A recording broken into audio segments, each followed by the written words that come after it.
સૌ પ્રથમ તમને જય શ્રી રામ।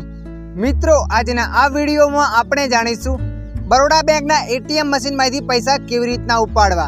હા મિત્રો, તમે પણ બીઓબી બેંકના એટીએમ મશીનમાંથી પૈસા ઉપાડવા માંગો છો તો આ વિડીયો તમારા માટે। તો ચાલો આપણે વિડીયોને શરૂ કરીએ। સૌ પ્રથમ તમારે અહીંયા એટીએમ કાર્ડ ભરાવાનું છે। એટીએમ કાર્ડનો હંમેશા ચીપવાળો ભાગ આગળ અને ઉપર હોવો જોઈએ।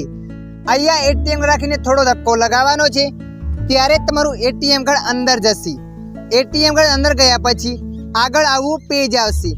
તો મિત્રો, અહીંયા તમારે ભાષા પસંદ કરી લેવાની છે। ભાષા પસંદ કર્યા બાદ આગળ આવું પેજ આવે। તો મિત્રો, જે પણ તમારા એટીએમ કાર્ડનો પિન છે એ પિન તમારે અહીંયા એન્ટર કરી લેવાનો છે। એટીએમ કાર્ડનો પિન એન્ટર કર્યા બાદ તમારે અહીંયા એન્ટરવાળા બટન પર ક્લિક કરી દેવાનું છે।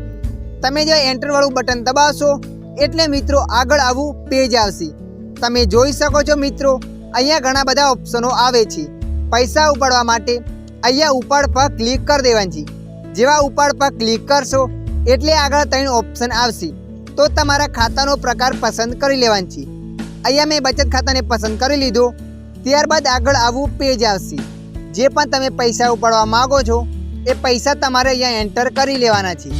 પૈસા એન્ટર કર્યા બાદ બરાબર પર ક્લિક કરી દેવાનું છે। તમે જેવા બરાબર પર ક્લિક કરશો એટલે મિત્રો આગળ આવું પેજ આવશે। તમે આ વ્યવહારની રસીદ લેવા માંગો છો? શું તમે પાવતી લેવા માંગો છો? પાવતી લેવા માંગતા તો હા ઉપર ક્લિક કરવાનું છે, નહીતર ના ઉપર ક્લિક કરવાનું છે। હા ઉપર ક્લિક કર્યા પછી આગળ આવું પેજ આવશે। તો મિત્રો, અહીંયા તમારે થોડી વાર રાહ જોઈ લેવાની છે। થોડી વાર રાહ જોયા બાદ મશીનમાંથી એક અવાજ આવશે। એ અવાજ ઓટોમેટિક બંધ થઈ જશે। અવાજ બંધ થયા બાદ નીચે અહીંયા તમારા પૈસા નીકળીને આવશે। તો મિત્રો, આ પૈસા તમારે અહીંયાથી લઈ લેવાના છે। પૈસા લીધા બાદ પાવતી નીકળીને તો પાવતી તમારે લઈ લેવાની છે। પૈસા અને પાવતી લીધા બાદ તમારે અહીંયાથી એટીએમ કાર્ડ કાઢી લેવાનું છે। તો મિત્રો, આશા રાખું છું આ વિડીયો તમને પસંદ આવ્યો હશે। આ વિડીયોમાં થોડુંક પણ કંઈક જાણવા મળ્યું હોય તો વિડીયોને લાઈક કરી દેજો। અન્ય આવા માહિતીવાળા વિડીયો જોવા માટે અમારી ચેનલને સબસ્ક્રાઈબ કરી લેજો।